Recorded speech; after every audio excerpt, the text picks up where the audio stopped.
ඔතෙන්ට ගිහිලා චූ කර කර ඉද්දි පොල්මලක් ඇවිල්ලා කඩගෙන කාපුවම ආට තේරෙයි. ඇයි අවුලද? අවුලක් නෑනේ. අවුලක් නේ තම. මලදී ටිකක් ළඟට එන්නකෝ.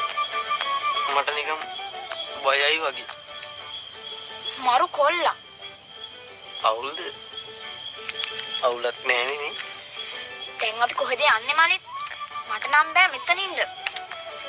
වතුරුත් කනවා. යන්න කලින් පොඩි වැඩක් කරගන්න ඕනේ. ඒ මොකද්ද? මට චූබරයි. මට තවත් නම් ඉවසගෙන ඉන්න බෑ. ඉතින් හිර කරගෙන ඉන්නේ? ගිහින් දානවකෝ. අර අතන ගොල්ල ළඟට යන්න ඕනේ. මෙතන දාන්න බෑනේ. ඉතින් ඉතින්